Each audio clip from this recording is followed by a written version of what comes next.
Welcome to the Museum Roadshow. I'm Roger Engstrom, and today we're going to be talking about in 1958 when Tom Rogstad moved the house across the lake.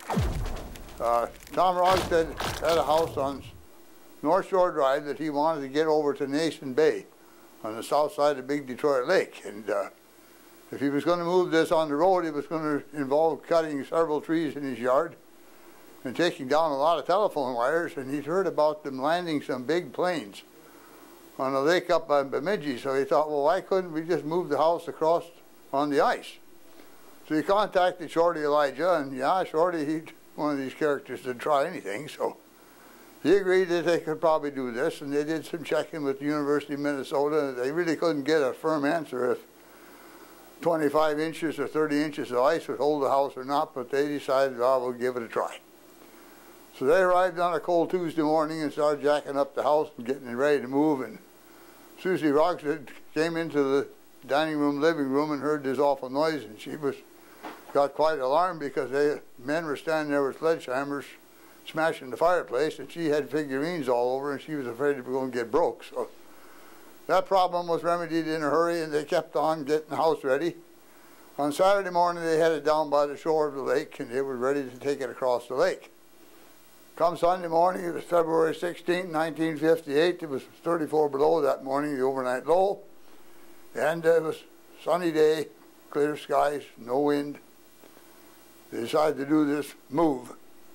During the week, they'd taken the doors off the trucks in case they had to make a quick exit from these trucks. If things went wrong, they wanted to be on the safe side.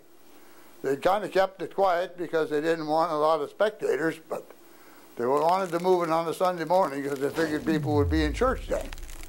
But nonetheless, they still had a few spectators around. They did talk to one 90-year-old gentleman in Detroit Lake here a few days ago that said, well, he drove his car behind the house as they went across the lake. They got over to Cox Point, and his wife and the gal that was riding with him decided maybe we better not do this anymore, so they got off the lake.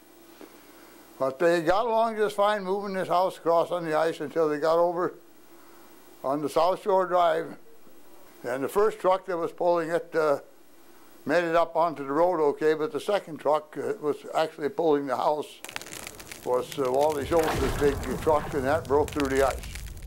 This is the area where Tom Rogstad's house was taken off the ice. We're standing at the intersection of South Shore Drive and Sunrise Lane, which is right over in that direction. And if you look out over here across the lake, you can see Cox Point. And that's where the house came around on Cox Point and headed right to this spot to come off the ice. When the house came off the lake and got on the road, they went up the road this way to 752 South Shore Drive, which was the final destination of the house. And Susie Rogstad told me that they had the house sitting there for, I think she said it was into April. And by that time they had the basement under it, and the house was put down, and they could move back in. They lived in that house for 4 years, and they sold it and built a new house at 630 North Shore Drive, where they lived up until the time that Susie had to leave that area. But the house is still in use today, in good condition, and it was a very historic event. It was talked a lot about in Detroit Lakes when it occurred back in February 1958. There was pictures of it in the newspaper.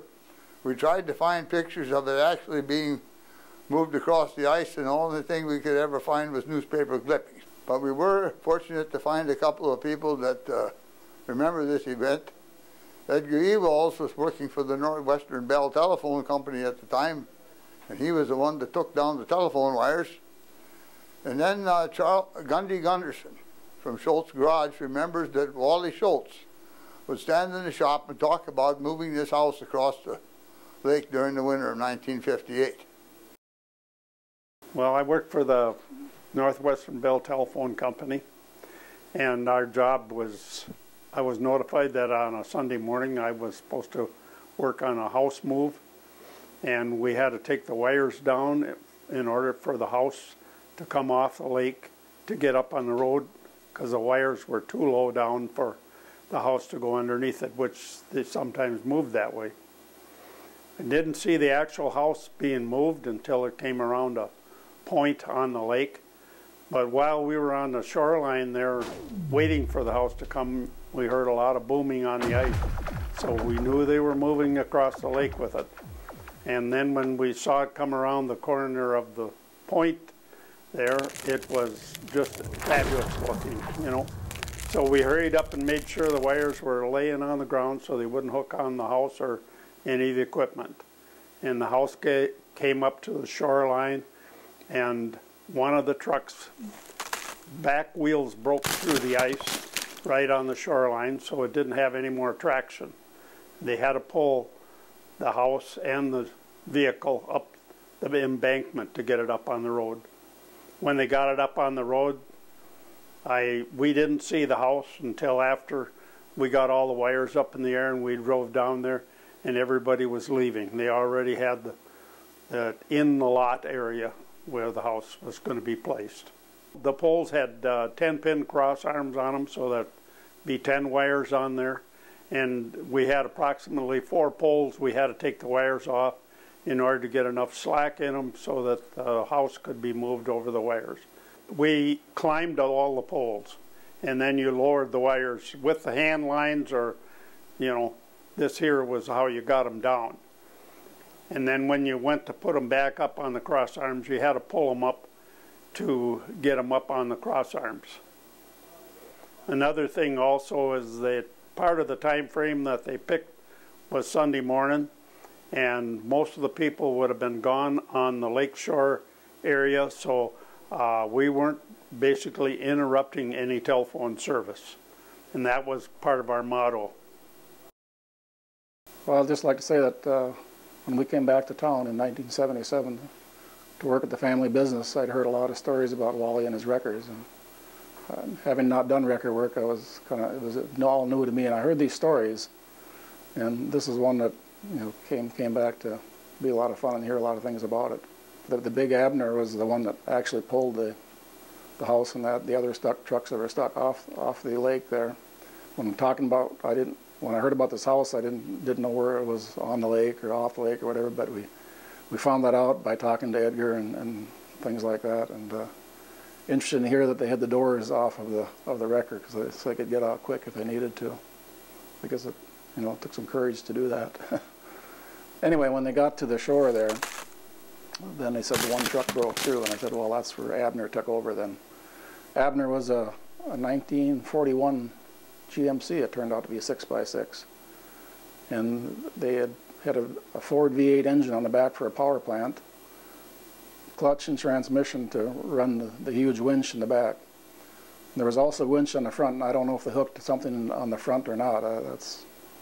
But I assume that Abner had enough power to winch it slowly up the hill and get it out of trouble. Looking at the paper, they estimated the house to be about 62 tons. And I'm sure the truck that the mover had would probably weigh at least 7-8 tons. And that would be about the weight of the orange wrecker. And of course, Big Abner was a little bit heavier truck, but it would be in that 10-ton range. So there was a lot of weight coming across that ice, so I can see why it gave in at the edge. Lucky it just gave in at the edge, not out in the middle of the lake, or they'd probably still be there.